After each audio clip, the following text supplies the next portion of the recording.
भारत के बाहर पश्चिमी देश की कोई कहानी है। मैंने सुना था,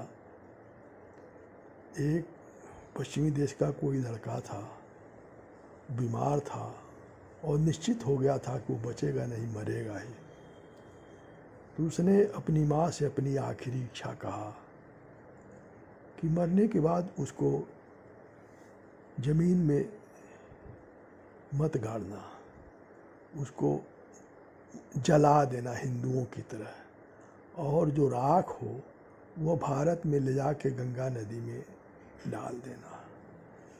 तो उसकी माँ ने पूछा, बेटा क्या इसके पीछे कोई कारण है? तो उसने कहा, हाँ, मैंने सुना था, हिंदुओं के धर्म में सुना था। तो उसमें यह है कि मृत्यु के बाद जब शरीर जलाया जाता है तो जो धुआं उड़ता है, उस धुएं में शरीर के अणु जो होते हैं वो होते हैं, और हर अणु में उस व्यक्ति का पूरा गुणधर्म रहता है और उसे दोबारा जन्म मिल जाता है। कहीं न कहीं किसी न किसी रूप में उसे दोबारा जन्म मिलता है और मनुष्य का भी जन्म मिल जाता है। तो यही कारण है। तो ये मैंने जब कहानी सुना तो मैंने इस पर विचार किया। ये कहानी मैंने भी इस तरह की कहानी प्रवचन में कहीं किसी प्रवचन में सुना था, कहाँ सुना था वो याद नहीं है, कभी याद आएगा तो बता देंगे। तो कहने का मतलब ये है कि जो हमारा जो हम इसमें बहुत अपने अंदर ही मैंने इसको बहुत खोजने की, समझने की कोशिश किया। तो मेरी समझ में आया, जो कहा गया है कि पंच तत्व से शरीर होता है, तो जलाने के बाद पंच तत्व सब जहाँ जहाँ आए होते हैं, जिस जिससे शरीर बना होता है, सब उसी में विलीन हो जाते हैं, उसी में मिल जाते हैं। शरीर का कुछ भाग जल करके धुआं बन के उड़ जाता है, तो कुछ राख होता है, तो राख नदी में जब बहा दिया जाता है तो कुछ मिट्टी में मिल जाता है, कुछ पानी के साथ बहुत दूर तक बह जाता है, समुद्र में चला जाता है। यानी कहने का मतलब ये है कि वो शरीर का कुछ भाग हवा में धुआं के साथ जाता है, कहाँ तक जाता है इसका कोई हिसाब नहीं, और जो पानी में बह जाता है उसका भी कोई हिसाब नहीं। जो ज़मीन में, वहाँ कुछ अंश ज़मीन में रह जाता है राख के रूप में, कुछ अंश बच जाता है, जो अगर उसको जो हिंदू जलाते हैं, मशीन में तो नहीं बचता है, लेकिन जो लकड़ी से जलाते हैं उसमें कुछ अंश बच जाता है, तो उसको नदी में के जो जीव जंतु हैं वो खा लेते हैं। तो इस तरह से वो अगर कोई जो बचा हुआ अंश होता है, कोई मछली खा लिया, कछुआ खा लिया, या कोई जल का जीव खा लेता है, तो वो हर अणु में जो अलग होता है मृत्यु के बाद, उसमें सब में वही गुणधर्म होता है जो गुणधर्म वीर्य में होता है। वीर्य में जो हमको वीर्य दिखाई देता है, उसमें भी वो अणु ही होता है जिस अणु में वह जीव पूरे अपने गुण धर्म के साथ रहता है और वो माता के गर्भ में विकसित हो जाता है। और जो हवा में उड़ जाता है वो उड़ के कहीं हवा के साथ कहीं जाएगा, बारिश होगी या किसी भी तरह से ओस के साथ या बारिश के साथ या हवा के साथ वो कुछ ज़मीन में आ जाता है, कुछ वहीं जो लोग खड़े होते हैं उनके सांस में चला जाता है, तो कुछ सांस में चला जाता है, तो खून में चला जाता है, खून से मांस में चला जाता है, हड्डी में चला जाता है, बीज में चला जाता है, जो वो अणु होता है जो धुआं के साथ उठता है। कुछ पक्षियों के शरीर में चला जाता है, कुछ किसी जीव के, यानी अनंत वह जो धुआं उठता है वह सांस के द्वारा वो सांस ही इसमें सबसे मुख्य सांस है। सांस के द्वारा वह तमाम जीवों के अंदर चला जाता है और उनके अंदर वह जीवित रहता है और अपने गुण धर्म के साथ जीवित रहता है। तो ये बहुत गंभीर बात है। इसको जब हम देखने लगते हैं, ये जो हमको दिखाई देने लगता है कि एक पक्षी के सांस से उसके अंदर चला गया, वो जा कर के उसके खून में मिल गया और फिर उसका जो है वह मांस बन गया, तो उसको किसी दूसरे पक्षी ने खा लिया या किसी मनुष्य ने खा लिया। तो इस तरह से वह शरीर से शरीर में यात्रा करता रहता है, वह शरीर से शरीर में यात्रा करता रहता है और अनंत काल तक यात्रा करता है। और कभी कभी तो उसको संयोग ऐसा होता है कि तुरंत ही जो है उसको वह कारण बन जाता है जन्म का। जैसे मान लीजिए कोई मनुष्य वहाँ खड़ा है, उसके सांस से वह उसके अंदर गया, फिर खून में मिल गया और संयोग ही था कि वह इधर उधर न भटक करके बीज में चला गया और वह जो है वहाँ वो कोई और गर्भाधान में जा करके गर्भ में स्थित हो गया। तो वो जन्म जल्दी मिल जाता है उसको क्योंकि याद तो सबको रहता है सपने के माध्यम से, लेकिन जो तत्काल या कुछ समय के अंदर जिनका जन्म हो जाता है, वो जो मरा होता है उसको भी लोग जानते हैं और जो जन्मता है उसको भी जानते हैं, तो उसको लोग समझ जाते हैं यही है। लेकिन अगर वही 100 वर्ष के बाद 200 वर्ष के बाद अगर जन्म होता है, काल चक्र में घूमता रहता है, आसमान में घूमता है, इस जीव से उस जीव में भ्रमण करते करते करते अगर उसका जन्म फिर मनुष्य में अगर होता है तो तब भी उसे याद रहता है। लेकिन तब तक सब परिस्थितियां बदल गई होती हैं, सब लोग बदल गए होते हैं, इसलिए वो न तो देख पाता है किसी को, न तो समझ पाता है, न तो वो स्थान देख पाता है, न तो उन लोग को देख पाता है, इसलिए उसको याद नहीं आता है। लेकिन किसी किसी को सब कुछ याद आता है। कुछ ऐसे सिद्ध पुरुष हुए हैं जिनको अपना पिछला हजारों जन्म याद था, किसी को 500 जन्म याद था, किसी को हजारों जन्म याद था, किसी को कुछ जन्म याद था।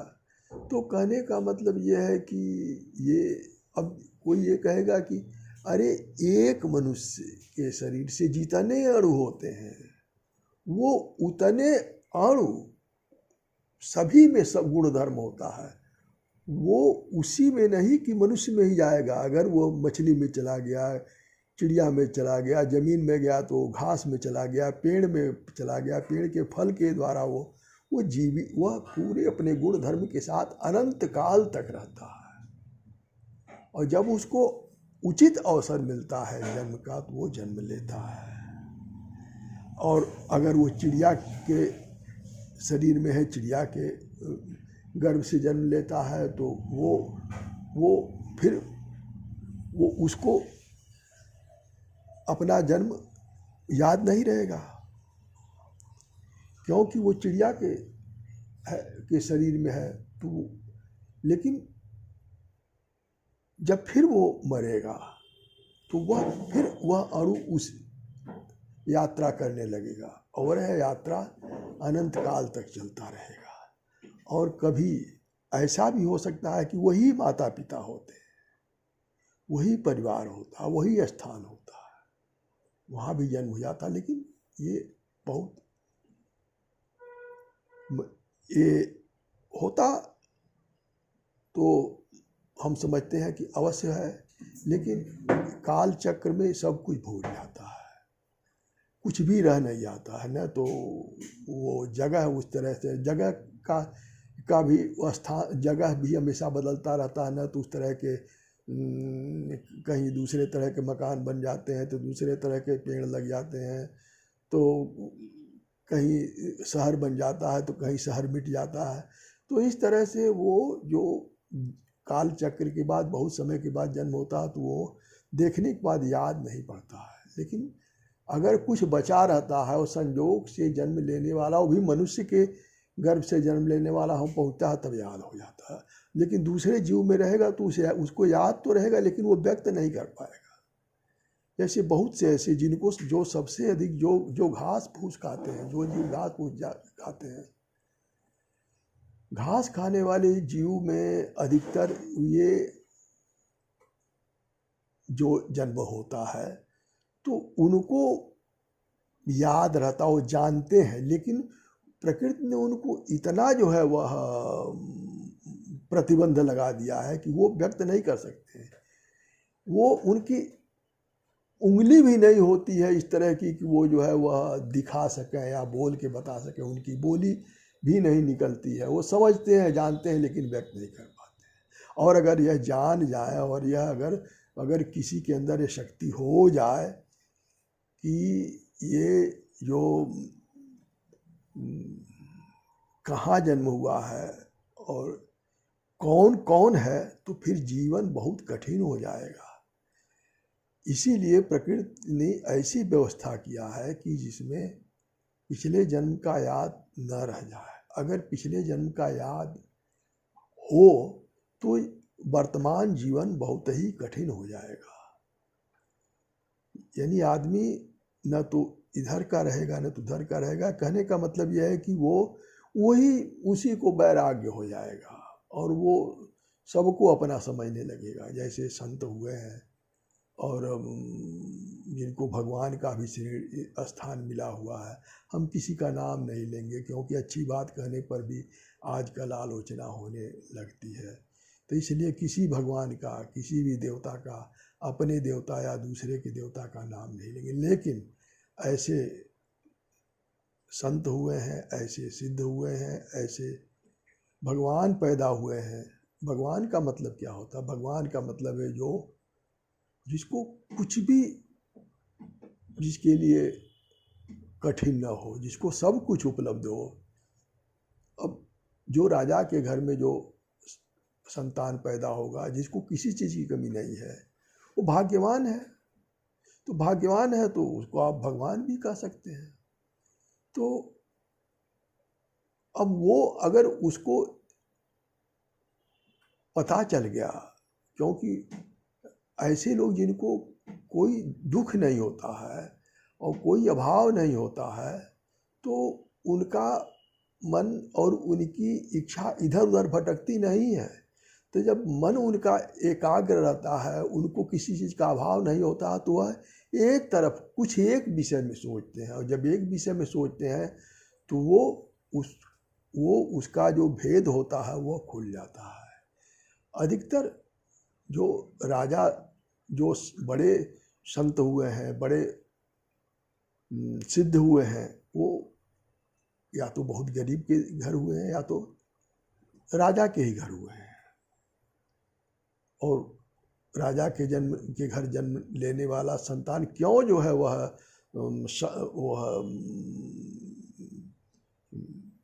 भगवान हो जाता है, क्यों महान हो जाता है? क्योंकि वो अभाव में नहीं रहता।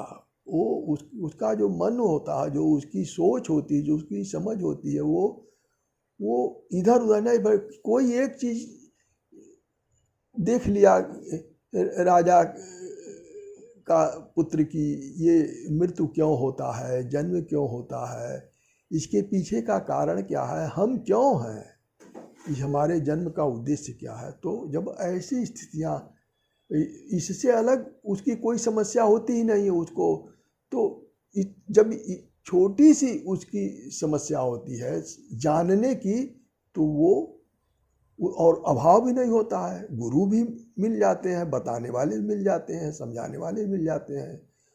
तो वही हमारे समझ से, ये जो किसी का जन्म किसी राजा के घर होता है और जिसके वहाँ कोई कमी नहीं होती है, कोई अभाव नहीं होता है, वो ईश्वर और या कहें या प्रकृति कहें, वो वो एक घटना है, और वो घटना यह है कि उस आगे का रास्ता वो खुल जाता है उसका, जो राजा होते हुए भी जो चिंतनशील हो जाता है, जो ज्ञान खोजने लगता है, जो क्यों खोजने लगता है, जिसके मन में क्यों पैदा हुआ, क्यों कैसे पैदा हुआ, क्यों कैसे क्या जब मन में आता है कि मैं क्यों हूँ, मेरे मेरे मेरे मेरे जन्म का कारण क्या है, और क्या यही है कि खाएं पिएं इसके और ऐसे ही चले जाएं। तो जब ये विचार करने लगता है तो उसको समझ में आ जाता है। तो ये रही मेरे आज की सोच और समझ की बात। फिर कभी कुछ समझ में आएगा तो फिर ऐसे ही मैं जो है वह, और मैं जो ये बताता हूँ, मैं जो ये बोलता हूँ, ये सबके लिए नहीं, जो जिसको मेरी बात में, मेरे विचार में, जिसको वो समझने की इच्छा, वही समझ सकता, सब नहीं समझ सकते। तो और मैं ये बोल देता हूँ, बोल के रिकॉर्ड कर देता हूँ, पोस्ट कर देता हूँ। ये तो, और ये सुविधा है आजकल, बिना पैसे की सुविधा, बिना खर्च की सुविधा, अनंत काल तक मेरे विचार रहेंगे। जो आज नहीं सुनते हो सकता है कल सुना है। तो ये रही आज की बात। धन्यवाद।